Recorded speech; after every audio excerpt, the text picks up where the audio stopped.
Welcome to S9 TV. ముందుగా headlines చూద్దాం.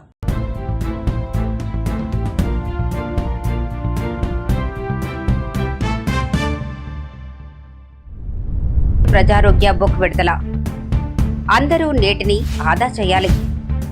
గాంధీ ఆసుపత్రిలో డాక్టర్ల ఆందోళన. పవన్ కళ్యాణ్ అసలు ఎవరు?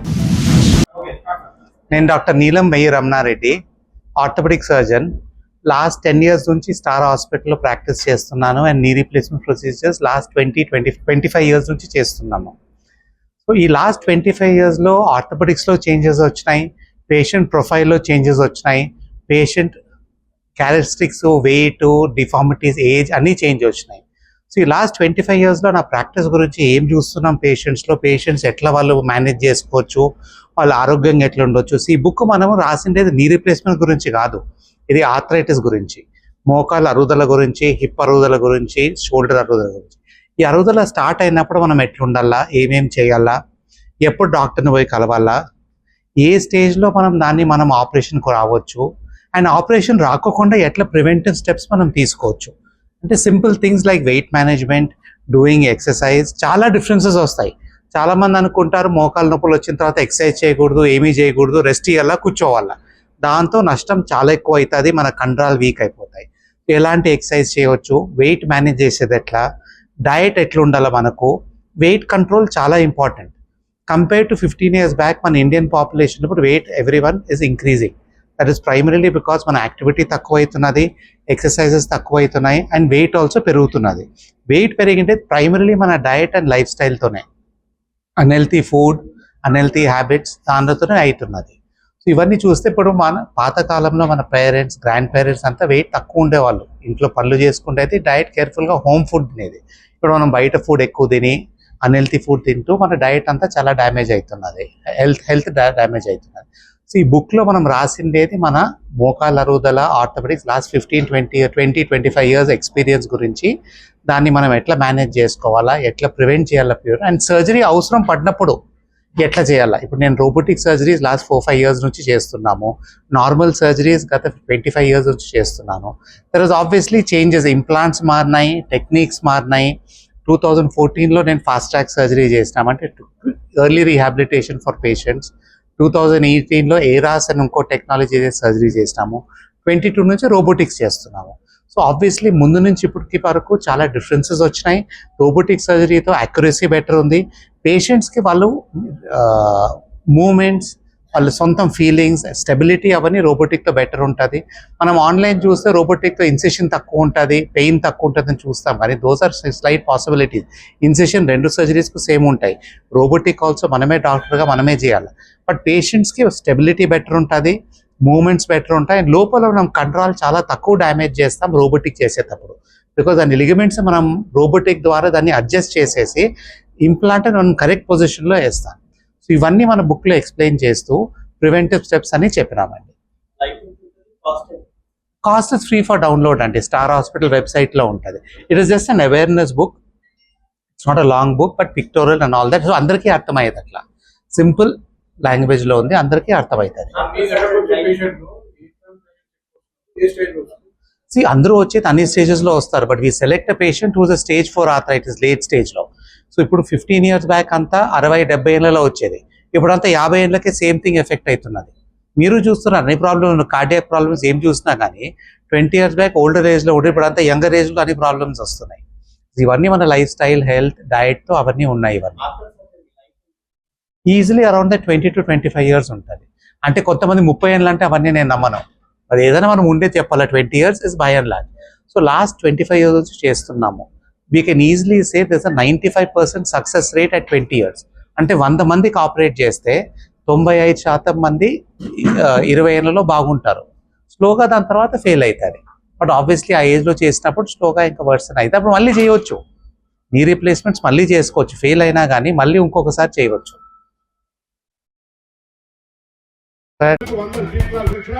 ఎప్పుడైనా మినిస్టర్ గారు కానీ నా దగ్గర కూడా ప్లాస్టిక్ గ్లాస్ వచ్చాయి, స్టీల్ గ్లాసులు ఛాయ్తో వచ్చిన అందరికీ.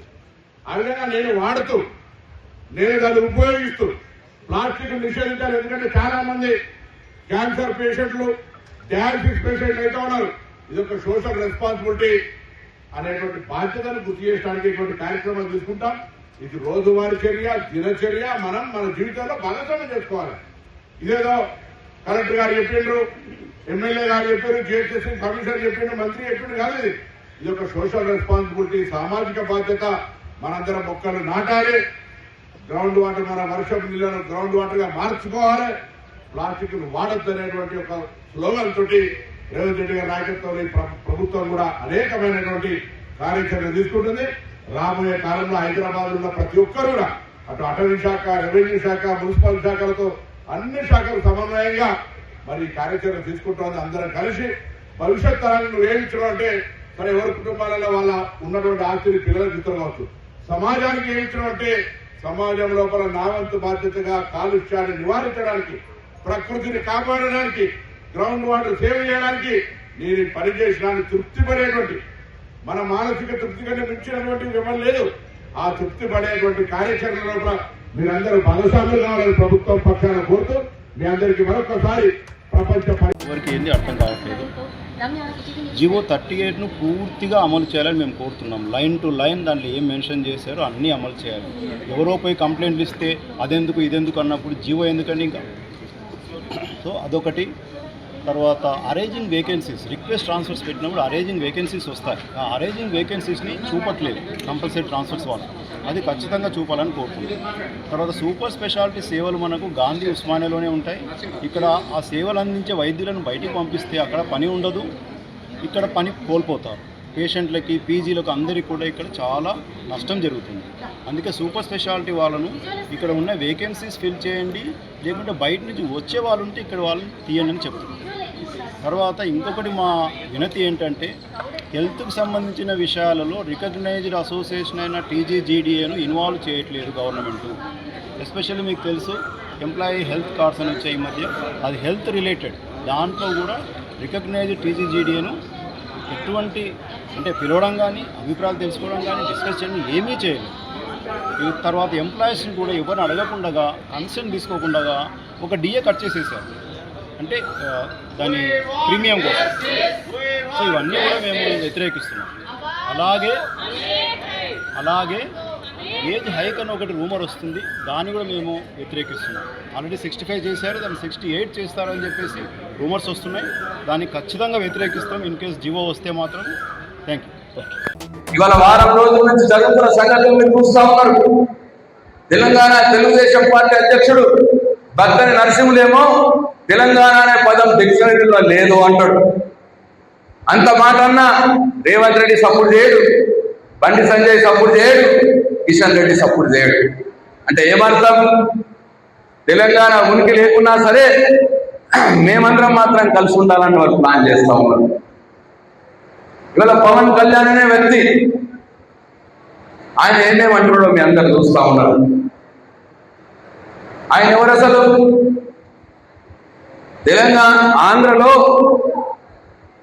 తెలంగాణలో దృష్టి పడడం మూలంగా, దిష్టి తగలడం మూలంగా మా ఆంధ్రలో కొబ్బరికాయలు ఎండిపోతున్నాయని చెప్పి అన్నాడు. ఈ పవన్ కళ్యాణ్ తెలంగాణ ఏర్పడితే ఆయనకట బాధ అయిందట. బాధతోటి 11 రోజులు అన్నం తినలేదట. ఇవి అటువంటి పవన్ కళ్యాణ్. ఇవాళ ఆయననట మన తెలంగాణ పుట్టినరోజు నాడు, నిన్న 2 జూలై నాడు, మన తెలంగాణ ఆవిర్భవించిన రోజు నాడు తెలంగాణ గడ్డ మీదనే వచ్చట తెలంగాణ పునర్నిర్మాణం సభ పెట్టారట. అంటే తెలంగాణ వస్తే బాధపడిపోయి 11 రోజులు అన్నం తిననోడివి నువ్వు మా తెలంగాణ పునర్నిర్మాణం చేస్తావా? నువ్వు ఇక్కడ కొందరు తెలంగాణ వాదులు అన్నారు నువ్వు ఇక్కడికి రావద్దు అన్నారు. అంటే 2వ తారీఖు నాడు రావద్దు అన్నారు. నీ అయ్య జాగీరా అంటాడు. అవి మాట్లాడాల్సిన మాటనేనా? నువ్వు ఒక ఉప ముఖ్యమంత్రివి, అట్లా మాట్లాడవచ్చునా? అంటే తెలంగాణ వాళ్ళని రెచ్చగొడదామని చూస్తున్నావా? అసలు నువ్వు ఎవరివి? తెలంగాణ పునర్నిర్మాణంతో నీకేం పని? తెలంగాణ పునర్నిర్మాణం కేసీఆర్ గారు 14 సంవత్సరాలు పోరాటం చేసి చివరికి చావు నోట్లో తలబెట్టి కాంగ్రెస్ పార్టీ, టీడీపీ పార్టీ మెడలు వంచి వాళ్ళ రాజకీయ అనివార్యత సృష్టించి తెలంగాణ రాష్ట్రాన్ని సాధించి ఆ సాధించిన తెలంగాణని దేశంలోని నంబర్ 1 రాష్ట్రంగా నిలబెట్టిన వ్యక్తి కేసీఆర్. తెలంగాణ పునర్నిర్మాణం మా కేసీఆర్ గారు బ్రహ్మాండంగా చేశారు 10 సంవత్సరాలు. నువ్వు అవసరం లేదు, నీ పునర్నిర్మాణం చేయాలనుకుంటే మీ ఆంధ్ర చేసుకో, నీకు అక్కడ ఒక పని ఉన్నది, నువ్వు డిప్యూటీ చీఫ్ మినిస్టర్ అక్కడ చక్కగా మీ రాజధానిని కట్టుకునే చాతగాలని నువ్వు తెలంగాణ పునర్నిర్మాణం చేస్తావా?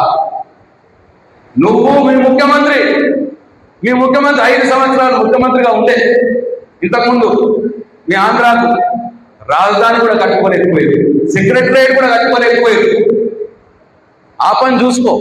మళ్ళా ఇప్పుడు 2.5 ఏళ్ళు అయింది, ఇప్పటికీ లేదు, ఇప్పటికీ సెక్రటరియట్ కాలేదు, ఇప్పటికీ రాజధాని కానవాళ్ళు లేదు. ఆ పని చూసుకో. ఇక్కడ కేసీఆర్ ఉన్నాడు తెలంగాణను చూసుకోవటానికి. కాబట్టి నోరు జాగ్రత్త, మాటలు జాగ్రత్త. పోటీ చేస్తానంటాడు, ఏమైతే నువ్వు పోటీ చేస్తే? మా తెలంగాణ ప్రజలంత అమాయకులు కాదు. ఎవడు ఇంటోడు ఎవడు బయటోడు తెలుసు మా తెలంగాణ వాళ్ళకి. మీకు ఎట్లా సురుకు పెట్టాలో అట్లా సురుకు పెడతారు.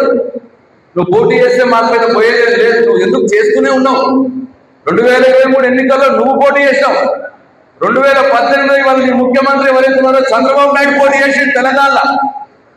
2023లో నీ జనసేన పార్టీ పోటీ చేసింది. మొన్న మున్సిపల్ ఎలక్షన్లో కూడా నీ జనసేన పార్టీ పోటీ చేసింది. ఏం పీకిరు మీరు? ఏమైంది? ఎవరిని భయపెట్టిస్తున్నావు? కాబట్టి మీ జాగల మీరు ఉండు, మా జాగల మేము ఉన్నాం. మా పని మాకున్నది, మీ పని మీరు చేసుకోవాలి. మీ రాష్ట్రంలో చాలా చేసేది ఉన్నది మీకు. అక్కడ ఏం మంచిగా లేదు మీకు. పబ్లిక్ అంతా అసంతృప్తితో ఉన్నారు మీ మీద. కాబట్టి పవన్ కళ్యాణ్ గారికి నేను హెచ్చరిస్తా ఉన్నా, మాటలు జాగ్రత్త. మాటలు జారితే తెలంగాణ ప్రజలకు నీకు ఎట్లా సమాధానం చెప్పాలో తెలుసు.